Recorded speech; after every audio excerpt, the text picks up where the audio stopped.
Welcome to Cal Poly Pomona's 2020-2021 Fall Convocation Ceremony. We will begin with a land acknowledgement introduced by faculty member Dr. Sandy Kiwaneptawa Dixon. Good morning, Bronco family. Lolama. Nu Sandy Kiwaneptawa Dixon. Nu Hopitu. Nu Monkopi. Nu Da Wawa. Nu So'o. U. Nu Do John K. Greetings. My name is Sandy Kiwaneptawa Dixon. I am from the Hopi Nation. I am from the village of Monkopi, and I am Sun Clan. I am also a daughter and a grandmother. I am the daughter of Joyce K. It is my pleasure to introduce to you Elder Julia Bogani to do our land acknowledgement. She is a member of the Gabrielino Tongva tribe. Cal Poly resides on the traditional home of the Tongva people. Elder Julia also serves on her tribal council. She is a traditional and cultural consultant of her tribe, and to many of us here, a respected and beloved elder to other tribal communities. She has worked for over 20 years, sharing her expertise on fetal alcohol syndrome to Native families and organizations. She is one of our new scholars, elders, and residents here at Cal Poly Pomona. She was just awarded National Indian Child and Welfare Act's highest honor, the champion for Native children. It is my honor to introduce Elder Julia Bogani. Thank you, Dr. Dixon, for that beautiful introduction. I will now read a Tongva acknowledgement. We, the indigenous people, the traditional caretakers of this landscape, are the direct descendants of the first people who formed our lands, our worlds during creation time. We have always been here. Our ancestors prepared and became the landscapes and worlds for the coming of humans with order, knowledge, and gifts embedded in the landscape. Our ancestors imbued a responsibility and obligation to our original instructions, guided by protocol and etiquette, to be part of, take care of, and ensure the welfare of the extended family and community, defined in its most inclusive expression, the nature, and to pass those teachings and responsibilities onto our children, grandchildren, and many generations to come, and to all those that now live here. Thank you very much. Now we will hear welcomes from campus representatives, followed by a review of the highlights of our accomplishments for 2019-2020. Hi, I'm China Port, Chief Steward of APC at Cal Poly Pomona. On behalf of myself and the other two campus stewards, Jose Lozano and Jessica Rojas, we would like to welcome you to the fall 2020 academic year. We hope you have a safe and healthy year. Hello, everyone. My name is Hector Maciel, Chapter President for CSU Employees Union. In these challenging times, I want to thank all the staff for being the front line and the backbone to the university. On behalf of our union, I want to welcome you to a new academic year. We hope you and your family will have a healthy year. Hi, my name is Nicholas Bangwan. I'm your newly elected chapter president for the California Faculty Association, and I want to welcome you to a new academic year. Our collective union strength is needed now more than ever. Please see our website for more information. Hello, my name is Michael Quiros, Chief Steward of Cal Poly Pomona's Teamsters Local 2010, representing skilled trades on campus. I hope you enjoy Fall Conference, and I'd like to extend a warm welcome to new and returning employees to the 2020-2021 academic school year. Go Broncos! Hello and welcome, everyone.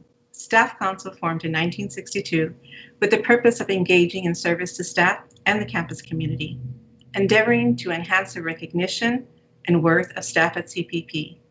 On behalf of Staff Council, please know that we will continue to do so for all of our campus community. We welcome you to the new academic year. I wish you well, stay safe, and stay strong. Hello everyone, my name is Lucy Yu. I'm the ASI Student Body President. I just wanted to hop on and introduce myself. We are so excited that you are all here at Cal Poly Pomona with us. Feel free to reach out to ASI if you need anything, but I'm excited to meet more of you, and welcome to Cal Poly Pomona. Hello Broncos, I'm Phyllis Nelson, Chair of the Academic Senate. On behalf of Vice Chair Jocelyn Packleb and our office staff, Valerie Otto and Cassandra Horner, welcome to the adventure of the 2021 academic year. No one can deny that the 2019-2020 academic year was quite the roller coaster of events. And while it may feel like the pandemic has been here for ages, we still managed some amazing accomplishments in both fall and spring semesters. We started off with Cal Poly Pomona receiving almost $8 million in federal funding to support our mission of cultivating success, diversity, and an inclusive polytechnic education. Our on-site WASC visit proved that our dedication in preparing students for success with real-world experiences paid off because we received a 10-year reaffirmation of accreditation. That's the maximum length of time. It's no surprise how skilled and trained our students are, though, as they continue to shine in competitions and in their fields. We had plant science students make history in winning the annual GCSAA Collegiate Turf Bowl competition against schools across North America. A cybersecurity team placed third in international finals. Aerospace engineering teams won 3 different international design competitions, and a team of CBA students who won a chartered financial analyst competition that gave them the opportunity to manage a $75,000 portfolio. Men's soccer captured their 3rd CCAA tournament title, with senior Jimmy Villalobos being selected as the 2019 Division II CCAA West Regional Player of the Year. And who could forget that our 2020 Rose Float Aquatic Aspirations won the Director Trophy, making it our 60th award since 1949. It's not just our students doing amazing things, though. Our faculty are shining as well. Political science professor Renford Reese earned honorable mention at the LA Film Awards for his documentary about helping parolees get acclimated to college life. Music professor Nadia Shpachenko won her first Grammy for the classical piano album The Poetry of Places. And more than 1,300 people signed up for professional development focused on improving online teaching and learning. We also continued adding to the ever-changing landscape of our campus by welcoming students into our new and updated residential halls. They offer multiple socializing spaces, study rooms, and vibrant views of the San Gabriel Mountains. We also opened our doors to the new dining complex, Centerpoint, a community gathering space filled with food options for everyone.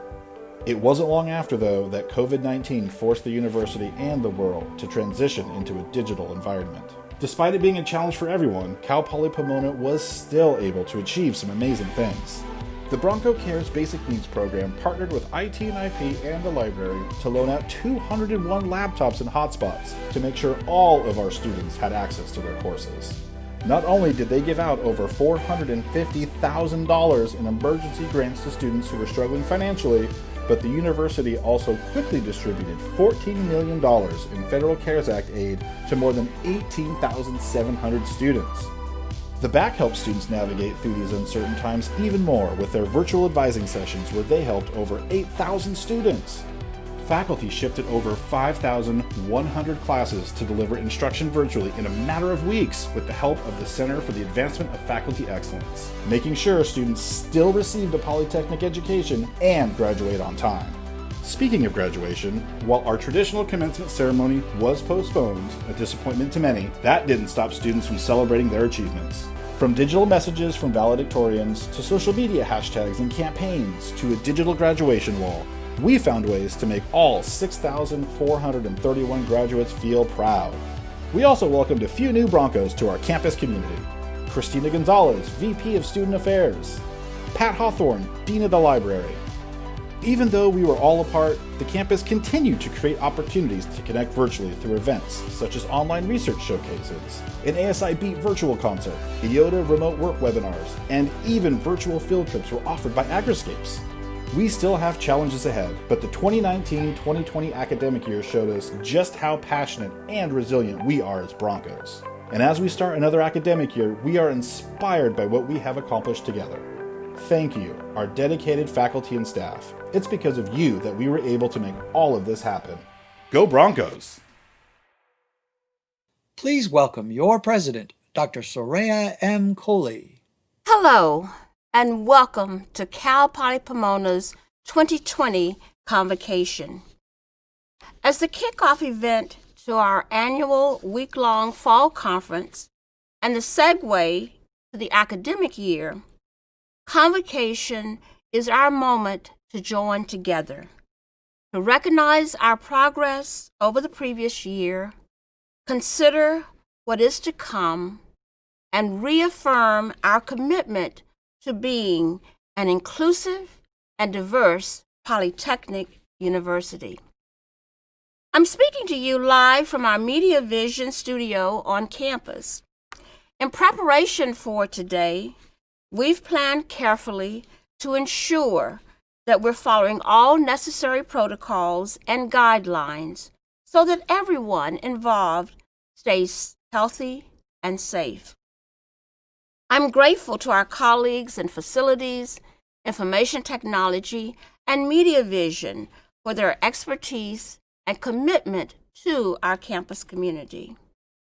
I also want to recognize the approximately 537 full and part-time staff who, due to the nature of their work, have continued to work on campus and are doing so in ways that protect their health and the health of others.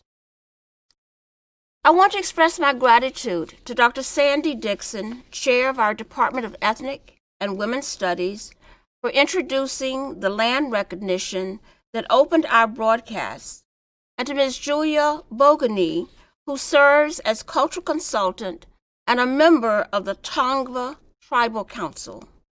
Notably, she's been instrumental in preserving the Tongva language for current and future generations. We are honored to have her participate in our convocation. I also want to thank and recognize those offering their welcome in the video that helped to launch our convocation ceremony. We are a large and diverse organization, both in terms of who we are and what we do. We are more than 2,400 faculty and staff, serving more than 26,000 students. But while we are surely and appropriately large and diverse, we are united through a shared mission and vision.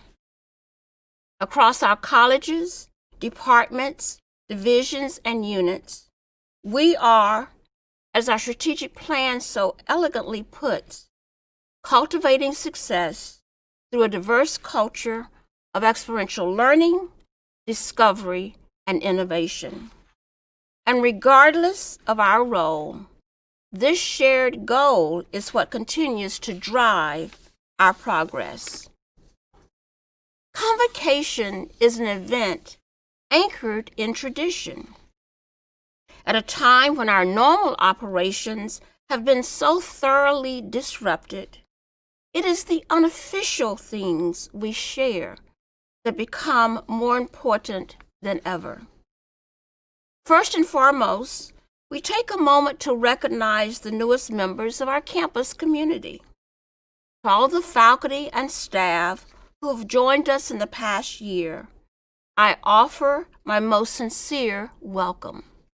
I hope that you have felt the sense of community that so defines our university. We normally take a moment so you can be recognized by your peers. And while we'll have to wait for such recognition, the sense of collegiality communicated through this gesture is the same. We're truly pleased that you have joined Cal Poly Pomona. Your expertise and commitment are essential to our continued success. Convocation is also a time when we take a moment to reflect on those who are no longer with us. Such a sentiment seems more poignant today. Of course, each year, amid our daily joys and struggles, grief may find a way to rear its head. But today seems a greater challenge as the magnitude of the sorrow tempts us. We are tempted to see only numbers associated with the pandemic and not individuals. It is during such times that the observations of the English poet John Donne become so apparent. That none of us is an island. Alluding to the ringing from a church tower signaling a funeral service, he admonishes us to sin not to know for whom the bell tolls. It tolls for thee. Each lost life affects us because we are a part of humanity. And through experiencing our humanity together, we can begin to heal. In May, we honored the memory of Student Affairs leader Kevin Colliner. Hearing stories of his life, I appreciated the lives he touched and the lives he changed. And we also consider the family members, friends, and loved ones of our Bronco family who are no longer with us. I know that many of you are hurting today. I offer you my deepest condolences. And in remembrance of those who have died, I ask that you join me in a moment of silence in their honor.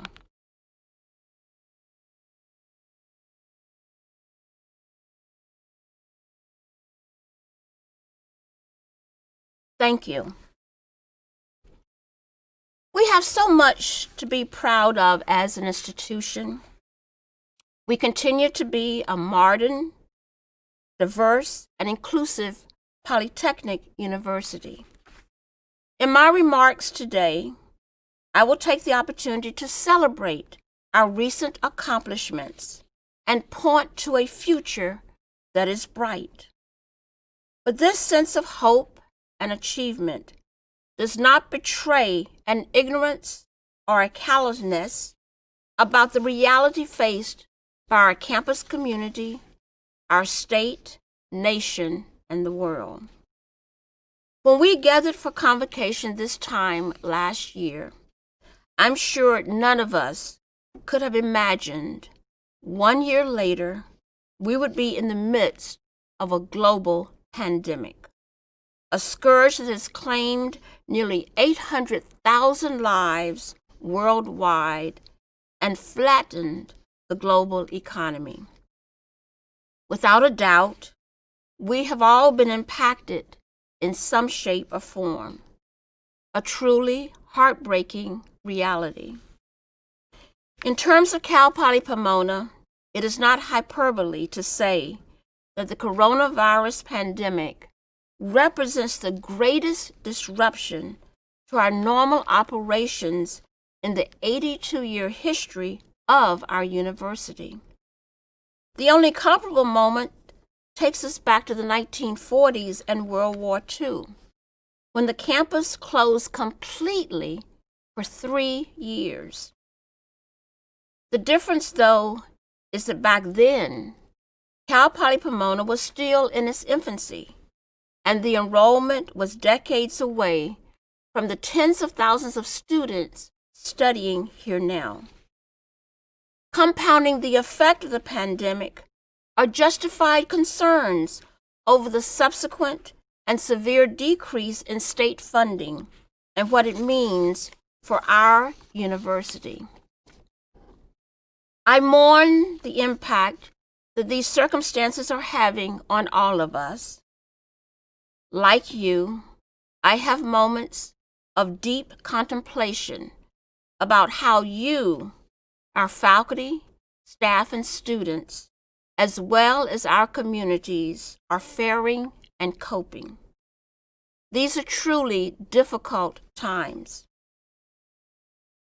But while we acknowledge the challenging times we face now and will face in the months and probably several years to come, today we talk of our collective progress and success for the simple fact that our students and our communities are depending on us. We will nurture hope in the face of adversity because it strengthens our resolve to persevere. The past 6 months have shown clearly that we shun no challenges. We're taking this head on. Our guiding principle of one team, one goal, student success, has taken on so much more meaning, for it has required greater sacrifice by each of us. And we understand that even as it is imperative that we focus on our students, it is also imperative that we focus on you, understanding the impact that this pandemic is having on you. And as we look to the year ahead, we will move forward, bolstered by each other, recognizing the challenges while fortified by the knowledge that we are truly capable of great things in the most difficult of times. Let me repeat that. We are truly capable of great things in the most difficult of times.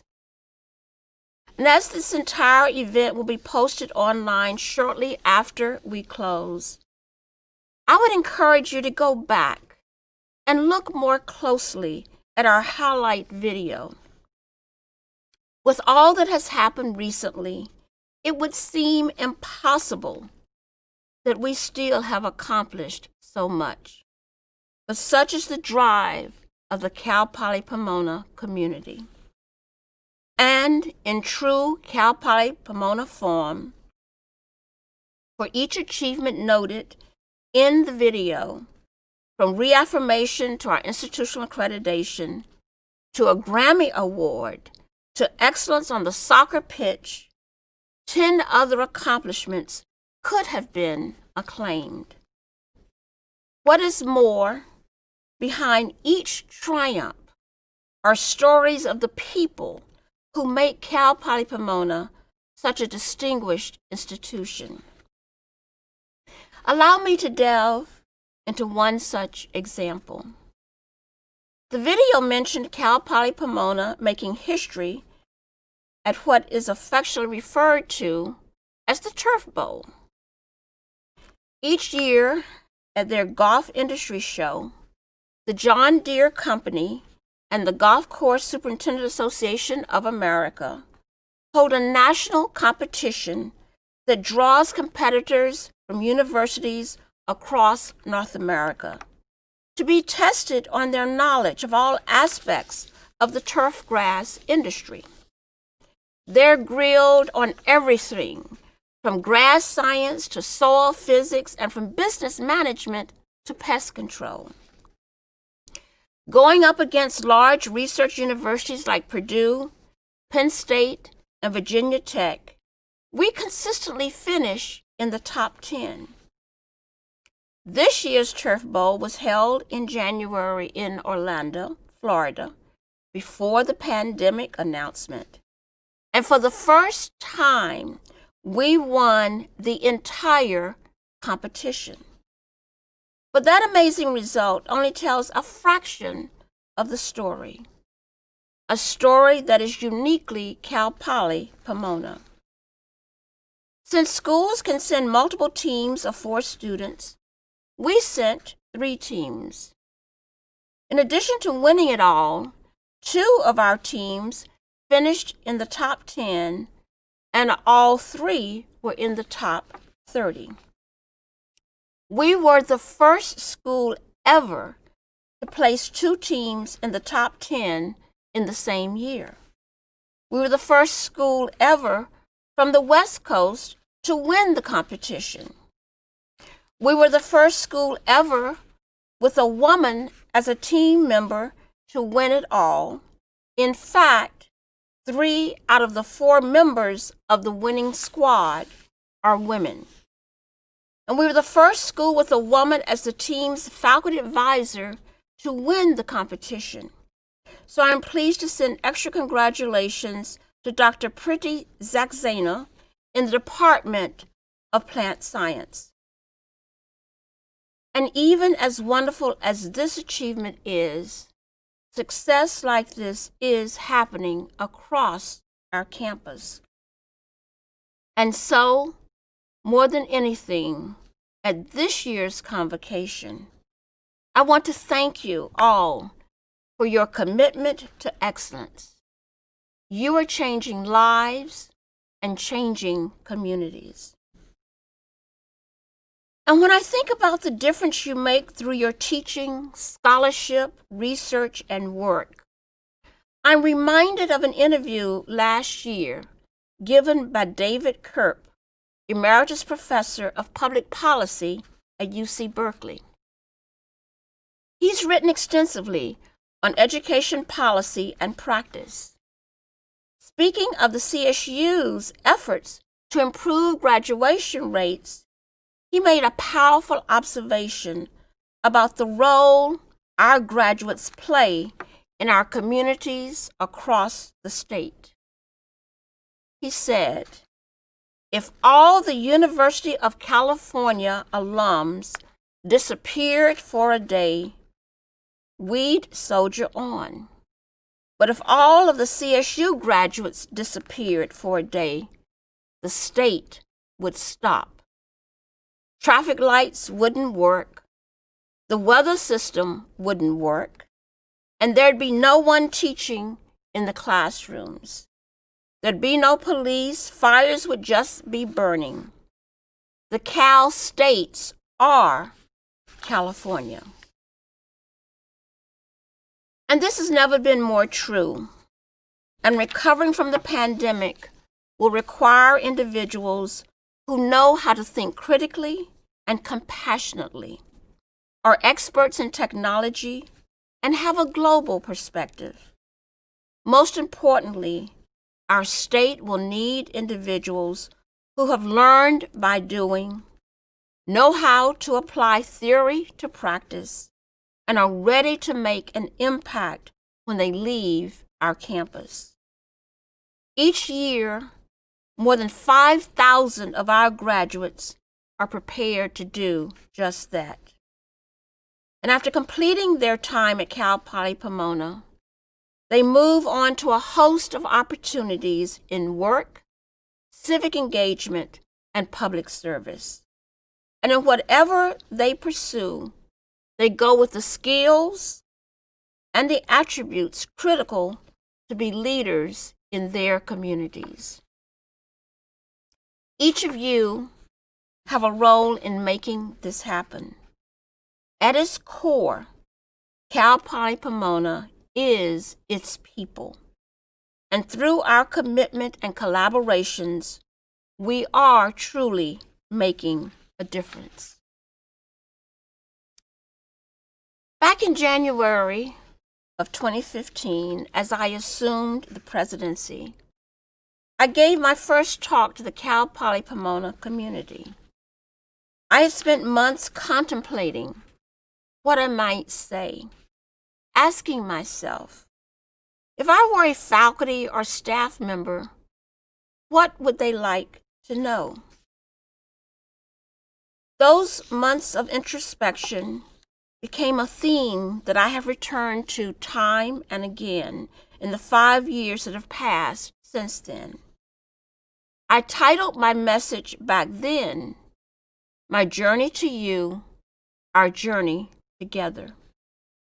I took the opportunity to express how my life and upbringing had formed the values and philosophy that would guide my tenure as your president.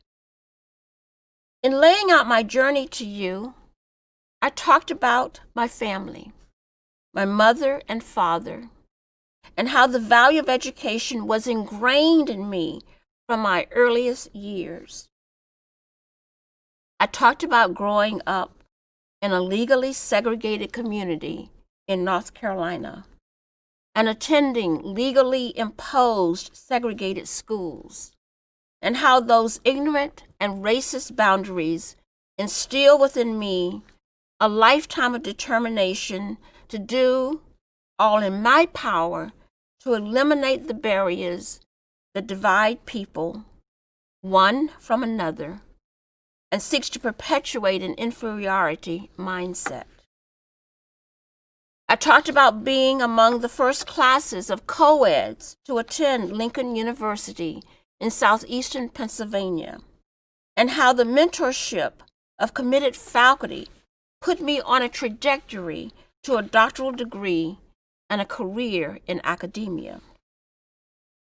It was just after completing my graduate work that my CSU journey began, first in Fullerton and later to Bakersfield, before coming to Pomona and marking the beginning of our journey together. And whether you have been here long before me or just joined our campus community, please know that it is my honor, the honor of my career, to serve you and our students.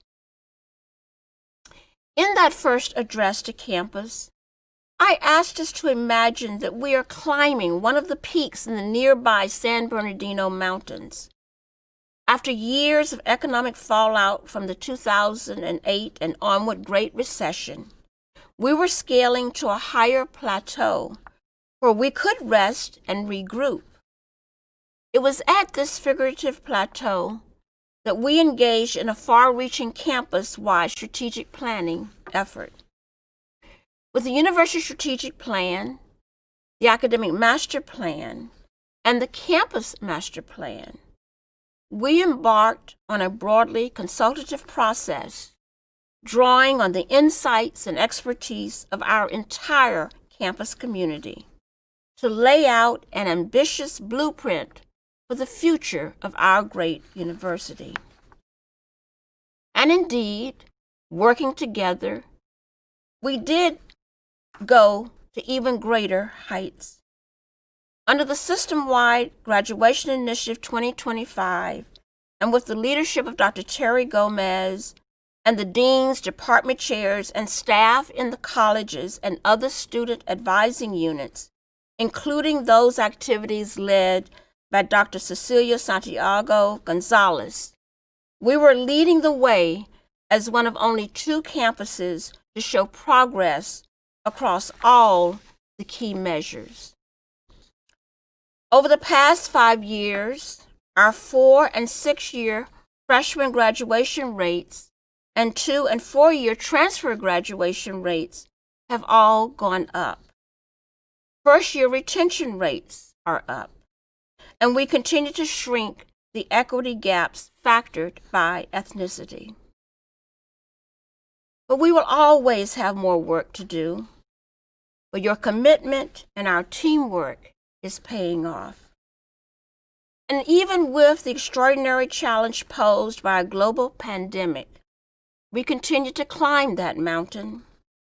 Truly, the reaction from the entire campus community, faculty, staff, students, alumni, and supporters has been nothing short of miraculous. When we announced on March 11th that all classes would be transitioning to virtual and remote modes of instruction over the course of the following week, our faculty and staff moved more than 5,000 courses from in-person to virtual modes of instruction. In short order, the whole breadth of campus resources essential for our student success, from health and wellness services to financial aid, were transformed to accommodate a virtual campus. Our colleagues in facilities and the University Police Department quickly adopted stringent practices to keep themselves and others safe while maintaining our campus. With amazingly generous support from across our campus community, we had our most successful ever Giving Day, raising more than $334,000 to support students in need of assistance. In the span of roughly 2 weeks, Jessica Wagner and her colleagues in enrollment management and services and across academic affairs devised a system to quickly and safely distribute more than $14 million in federal emergency grants to students experiencing housing instability, food insecurity, and other emergency situations. And I'm particularly proud to report that with university advancement and in partnership with our deans, we were able to identify additional funds in order to provide emergency grants to our undocumented students who had been forbidden by law to receive grants through the federal program. As we quickly pivoted to preparing for fall, Dr. Victoria Bafsa and her colleagues in the Center for the Advancement of Faculty Excellence, and Kimberly Elaine and her team in Employee and Organizational Development and Advancement developed an array of training opportunities and other resources for both faculty and staff. And to top it off, 1,300 faculty participated in our course redesign for an online inclusive polytechnic education. All this effort has brought us to this point. Classes begin in 3 days. And again, because of your committed effort, we're prepared to live up to the high standards we've always set for ourselves.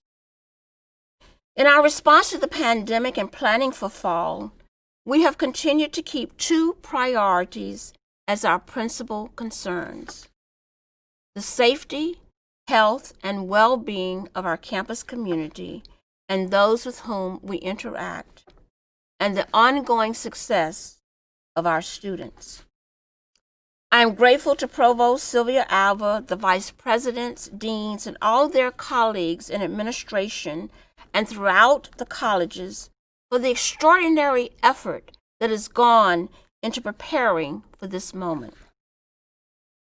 And while we've planned and prepared carefully for this semester, and we will continue our strategic approach in the semesters to come, one of our ongoing difficulties revolves around the pandemic's impact on the state budget and subsequently funding for higher education in California. As I outlined in a message to campus last month, the economic effect of the coronavirus pandemic has opened a $54 billion deficit in the state budget. As a result, what was going to be a $199 million increase in state funding to the CSU has transformed into a $299 million decrease. For our part, our current projections show that at CPP, we will need to close a $20 million budget gap this fiscal year, and likely next year as well. This situation has and will require that we make the hard decisions to protect our core mission of student success and academic and research excellence. As I mentioned in my message to campus, the decrease in revenue since our move to remote instruction has resulted in layoffs, furloughs, and compensation reductions within the Cal Poly Pomona Foundation and Associated Students Incorporated, or ASI, which are not supported by state funds, but rather both must be self-sustaining. On the state side, to address the budget shortfall and prepare for potential reductions in the years to come, we're implementing a comprehensive tiered strategy that exhausts all options before considering involuntary measures. In particular, we're conducting a close examination of all campus reserves and modeling which might be used in a fiscally prudent manner to address campus needs. As part of the state budget, lawmakers added flexibility in the use of reserve funds, including deferred maintenance. For this fiscal year, we are putting on hold some new replacement recruitments and filling only those that align with critical needs and strategic priorities. and we are reducing operating expenses and identifying areas that could yield efficiencies in our operations. All told, we're taking strategic rather than across-the-board approaches to assure that we continue advancing our priorities. Obviously, a great deal of our budget plans will depend on strong enrollment. Thanks to the outstanding work of our outreach programs under the direction of Dr. Reginald Blaylock and our financial aid counselors overseen by Ms. Jessica Wagner, our projections for fall actually place us ahead. Continuing this trend will be essential to dealing with this ongoing challenge. But make no mistake, the budget situation for the CSU and Cal Poly Pomona is serious. For many of us, the memory of the budget challenges of the Great Recession are all too recent.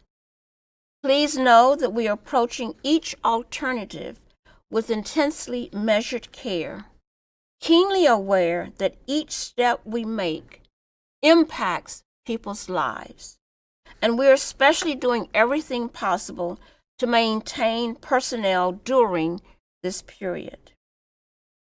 I want to thank you for your continued commitment and perseverance during such unprecedented times, and I will continue to keep you updated. My friends and colleagues, it's been just over 5 years since I first asked you to climb this mountain with me.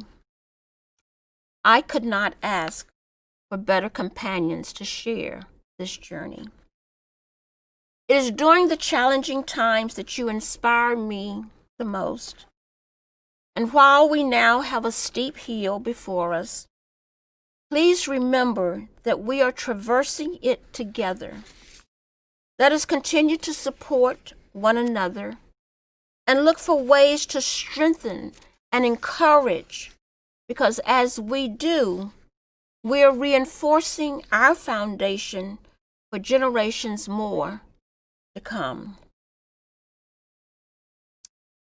A recent experience gave me yet another reminder of the character of our Cal Poly Pomona community. As some of you may know, I have an Instagram account. It's an opportunity to show what I'm up to and share important updates. If you don't happen to be following my account, I would humbly invite you to do so sometimes. You can find me at PRES Coley CPP, at PRES Coley CPP. Over the course of having my account, I've made roughly 150 posts. And it's always interesting to see how folks react and what interests people the most.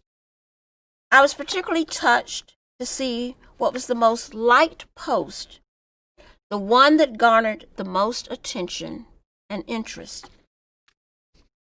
There were certainly a lot of trademark Cal Poly Pomona moments to choose from. But it wasn't a photo from one of our magnificent horse shows or a special exhibit commemorating the life and work of John Lyle. It wasn't the photo of me making chocolate treats in the iLab or a happy moment with one of our supremely talented mariachi ensembles.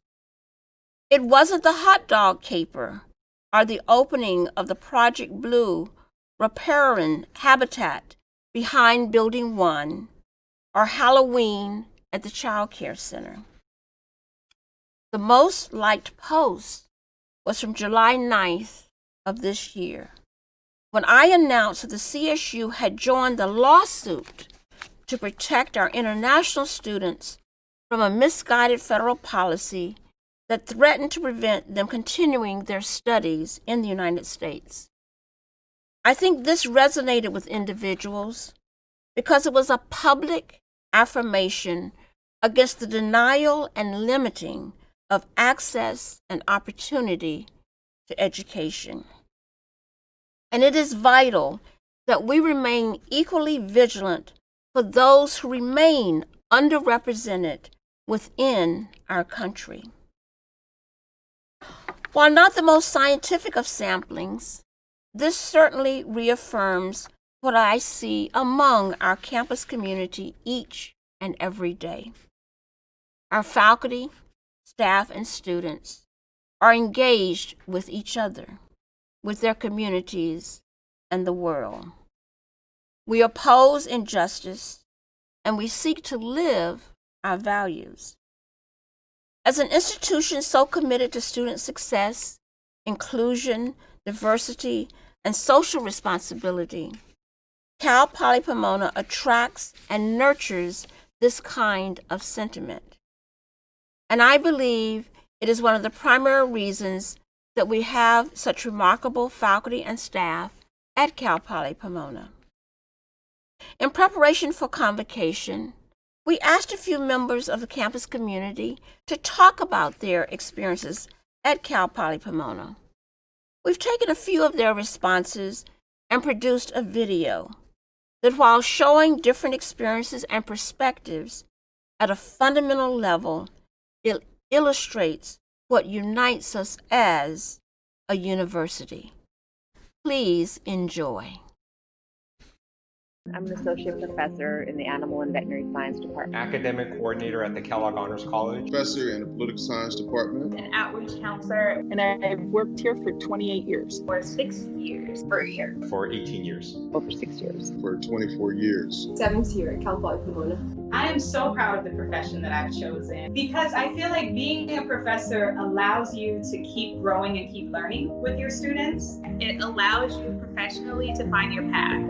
The diversity is amazing. Really, every single culture is around you. I love learning and people, and my job allows me to experience both. I feel that so many of us have a similar mission. And that is one focused on students.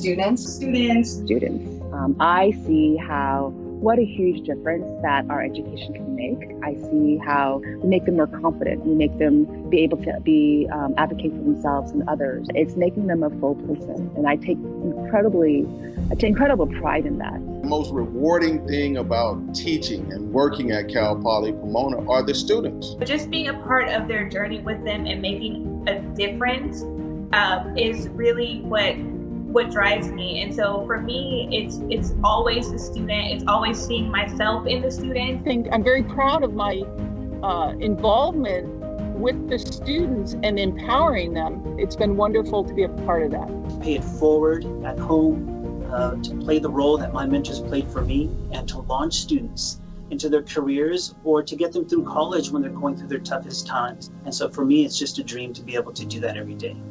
It means more than I can describe to know that I am going to be able to serve students that are accomplishing something that they've never accomplished before. The work that I'm doing is planting little seeds that can blossom all over the place, and that feels so rewarding to me. I think there's that sense of passion and dedication to doing something, to helping others. You see a student come in and you see a student come out, but when you see this transition, you believe that you're part of an important institution that produces professionals. And I think what inspires me about our students is many of them are first generation students. Many of them are stepping for the first time for their families into this environment. And I think that inspires me, the fact that not only am I teaching them, I'm doing something that's generational. I'm doing something for their family. And you see the manifestation of the pride at our graduations.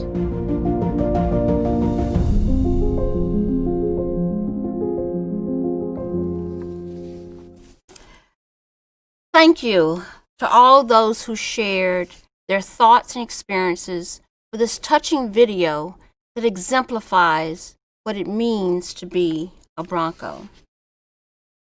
We all have lives, interests, and passions outside of work, but working in higher education adds such meaning and purpose to our careers. I have seen in my own life the power of education. I saw it growing up in North Carolina. I've seen it day in and day out over my 30 years with the CSU. And I especially see it at Cal Poly Pomona, where thanks to you, our students are exposed to the world of knowledge and activities that are aimed at opening countless doors of opportunity. Without a doubt, our holistic approach to student success has made us one of the most effective engines of social mobility in the nation. To cite one measure, in the most recent CollegeNet Social Mobility Index, which measures how successful a college or university is at enhancing the economic mobility of its graduates, Cal Poly Pomona ranked number 10 in the nation. We've been in the top 20 for the past 6 years in a row. And it is this same commitment that animates our campus-wide Future of Work Human and Civic Engagement initiative. Even before the pandemic, it had become clear that disruption is the new normal in the United States and around the world. According to some researchers, today's college students may have upwards of 17 jobs across 5 industries over the course of their career. Ubiquitous disruption is showing the ever-increasing importance of what I call essential skills. More than anything, skills like collaboration, team building, empathy, and negotiation are becoming more and more prominent as routine, as well as data management and analytics. This actuality is exponentially more urgent during and what will become after the pandemic. Our Future of Work initiative is aimed at cataloging, creating, and promoting the activities and programs that will prepare our students for the workforce today and for years to come, and also give them opportunities to be confident and principled leaders in their communities. To guide our work, we established a campus-wide steering committee and conducted a landscape analysis to understand what we were already doing to prepare students for the future of work and how to leverage these efforts in developing a career readiness model that creates a stronger connection between education and the future world of work by fostering lifelong learning and promoting civic engagement. A central piece of this effort involves what we are calling Signature Polytechnic Experiences, or PolyX for short. Covering a wide range of opportunities, these experiences operate beyond the classroom and engage students in creative and innovative solutions to problems, with particular emphasis on collaborative learning and intense mentoring. PolyX includes service learning in a community garden, externships with Cal Fire, research experiences in our Learn Through Discovery Project's hatchery, and volunteerism through our one-of-a-kind Rose Float program. And thanks to the ingenuity of the faculty and staff working on PolyX, our students continue to engage in these life-changing projects in virtual formats. The bottom line is that we are bolstering opportunities for our students at a time when Cal Poly Pomona education has never been more important. And as California looks to take a leading role in this endeavor, Cal Poly Pomona's success is being noticed. Because of our leadership on this issue last fall, I was appointed to serve on Governor Newsom's Future of Work Commission. Led by California Secretary of Labor, Julie Su, the commission's purpose is to make recommendations to the governor and other policymakers about harnessing technology, innovation, and lifelong learning to promote jobs and improve working conditions across the state. The Commission has a particular focus on ensuring that the benefits of economic prosperity are shared across society. I think it is important to mention that only 3 universities are formally represented on the Commission: Stanford, UC Berkeley, and Cal Poly Pomona. The Commission began our work last September and submitted a progress report in April, which allowed us to consider the entirety of our work in the context of the massive social and economic disruption of the pandemic. One underlying principle that has defined the Commission's work is that the future of work is not inevitable. We have the power to shape it through our actions, policies, and practices and choices. Cal Poly Pomona is a key player in shaping this future. One of the many reasons that I find such fulfillment of being a part of this community. I now would like to talk about Cal Poly Pomona's place in our communities and the world. It is a bittersweet dichotomy that a time filled with such challenges would also produce immense opportunity. In the midst of a global pandemic where societal racism and the resulting social and economic inequities are placed in even starker awareness, the importance of education, scholarship, and the pursuit of knowledge has never been more evident. And from the tragic deaths of George Floyd, Breonna Taylor, Ahmaud Arbery, and others, has come a global reckoning on systemic racism. At this unique moment, Cal Poly Pomona, like so many other institutions, organizations, and businesses, are at a crossroads. We, like them, can serve as a catalyst for what is possible. It was exactly 1 month ago that the world bid farewell to Congressman John Lewis, a civil rights icon, lifetime public servant, and an American hero, a man of great courage. At age 21, he was one of the original 13 Freedom Riders who rode an interstate bus from Washington, D.C. to New Orleans to challenge the system of segregation that he and I both lived under.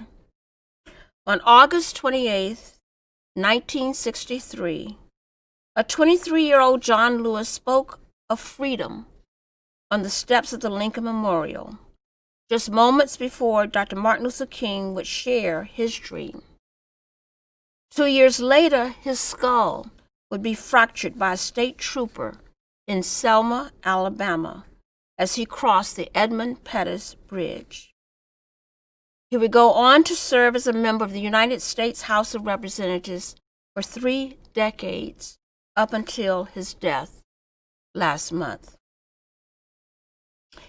And in a final statement to the nation that he wrote days before his passing, and not to be read until his funeral, he gave us all a challenge. He said, quote, "When you see something that is not right, you must say something. You must do something.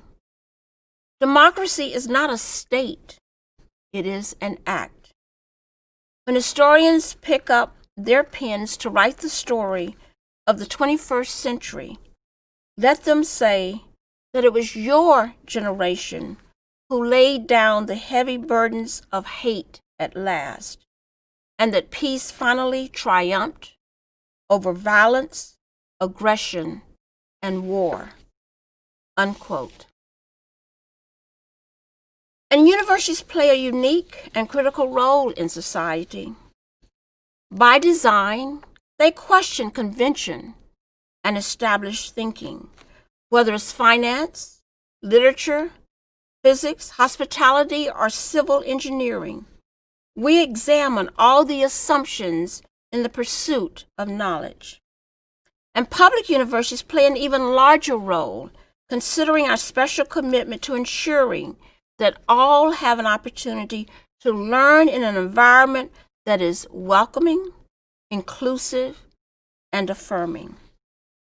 So in our never-ending pursuit to examine systemic racism and the myriad of ways we exclude and deny because of the many dimensions of our human diversity, we will, as Congressman Lewis writes, do something. Cal Poly Pomona will be at the forefront, upheld by the pillars of knowledge, opportunity, and action. I applaud the Academic Senate, the College of Letters, Arts, and Social Science, the College of Science, and my cabinet, in which we put forth actionable statements. Our commitment to do something must also be matched with an assessment of what is done and what is achieved. We also understand that our work must be ongoing. The following are just a few of activities underway. We created an Office of Inclusive Excellence and Diversity with the mission of cultivating a diverse, inclusive, welcoming, and respectful campus community. Developed the Inclusive Excellence Council as a standing representative body of faculty, staff, and students to advise the campus on strategies to cultivate and enrich an inclusive and diverse campus community. Incorporated unconscious bias training into the campus's training schedule, and launched the Campus Equity Dialogue series, co-sponsored by Academic Affairs and Student Affairs to address persistent equity gaps in higher education.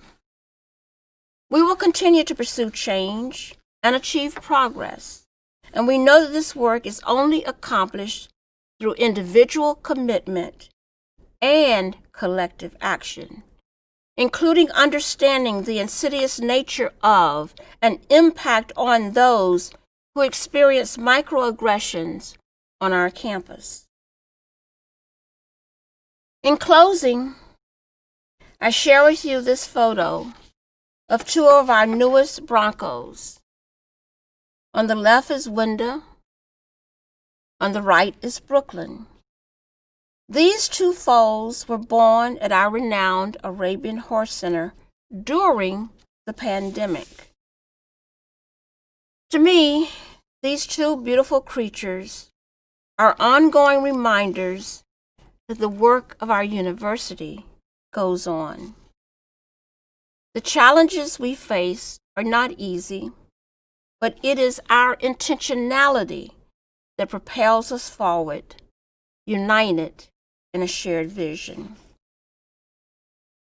I again express my gratitude to your ongoing commitment to Cal Poly Pomona.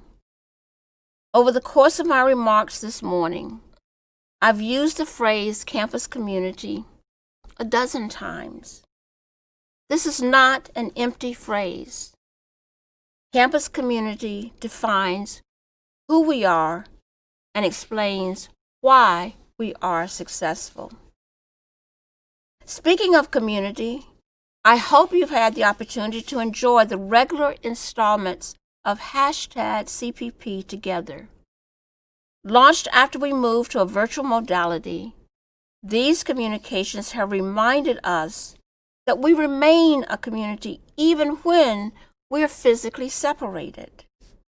From a socially distanced pep band playing the CPP fight song, to tips on using our Blackboard learning platform, from chemistry professor Lori Starkey to Collins College chef Cherie Mooney's recipe for quarantined pizza, #CPP Together has been a welcome reminder of the sense of community so essential to our campus. Of course, normally, after my remarks, we would be hosting the Service Awards. our annual event hosted by Staff Council that honors faculty and staff for their years of service. Like today's broadcast, I invite you to enjoy a virtual celebration by visiting a special website that lists each of this year's honorees and their years of service. The link can be found on the Fall Conference website. And speaking of Staff Council, I want to take a moment to recognize and thank Ms. Rachel Dominguez, who has served for many years as president of the council. As she retires, I want to thank her for the care and commitment she demonstrated, not only in her staff role, but also with the council. And I am pleased that Ms. Stephanie Pastor in the Department of Chemistry and Biochemistry has agreed to take the reins of the council. And I know she will continue to be supported by a committed group of individuals. We thank the many members of the Staff Council for contributing to a greater sense of community. And as a finality to our convocation, please enjoy a musical piece performed by our very own Cal Poly Pomona Wind Ensemble, conducted by Associate Professor of Music and Director of Bands, Dr. Ricky Badua, who they are performing Johann Sebastian Bach's Prelude in B-flat major. This beautiful piece will accompany readings of messages posted on the Cal Poly Pomona Thank You Wall, which was created this summer to give our campus community the opportunity to express gratitude to colleagues. As always, I ask that you please take care of yourselves and others. I truly miss seeing you. I miss our conversations in the elevator or waiting in line at the poly trolley. I miss the selfies in the quad and at athletic events. But this longing only strengthens my resolve to persevere, as I hope it also does for you. Again, thank you for making Cal Poly Pomona a truly unique institution, and I wish all the best for a healthy and successful year. To the campus community, although we have all had to deal with so much change recently, I want the campus to know there's so much good out there, and the CPP community has been a big part of that good for me. I encourage everyone at CPP to let the people close to you know that you care because we're in this together. From Ethan Robinson Jr. To David DeVore, I want to thank Dr. DeVore for being an amazing professor. You made lectures fun and presentations a little less scary for me. Your passion for teaching definitely showed this semester, and I can't thank you enough for being one of the professors that made my time here enjoyable. Thank you for all you've done. From Priscilla Avendano. To Erica Cortez, thank you for all your hard work at the Women's Resource Center. You truly are an inspiration to our community. Congratulations on your MBA. You deserve it and more. From Carla Castillo. To Maha Gone, I want to thank Ms. Gone for continuing to be a great professor throughout the course of the semester. From Alexander Cowley Malky. To IOTA team, just a note of sincere thanks to the IOTA team for taking on the task of helping us with all the features of Zoom. I really appreciate all the hard work and dedication you have for CPP. From Sherry Peters. To Cecilia Santiago Gonzalez, Erin DeRosa, Terry Gomez, and Jessica Wagner. Thank you for your incredible leadership during the shifts to the virtual instruction and remote work. I am in awe of the work you've been able to do, and thank you for modeling the type of woman and leader I want to be. I am so proud to be a part of this team. From Zoe Lance. To faculty, thank you to all of our faculty who are going the extra mile to make our students' learning experience still meaningful and valuable to them. Times are crazy and hard, and I have had the privilege of seeing firsthand the steadfast dedication many of our faculty have to ensure our students have as good an experience as possible. From Trevor Henderson. To Dio Gratius Ushigeni, thank you for always encouraging me and making your lectures so interesting. I can say that you have been one of the most influential professors I have had. I am beyond thankful to have been fortunate enough to have been taught by someone like you. You constantly believe in me and all of my classmates. From Tiffany Sandoval. To Associated Students, Inc. To the amazing team of ASI employees and student leaders, thank you. Thank you for maintaining a steadfast focus on student success by living our motto of students serving students. Thank you for offering your strengths, leading with your values, and for making personal sacrifices so students may thrive.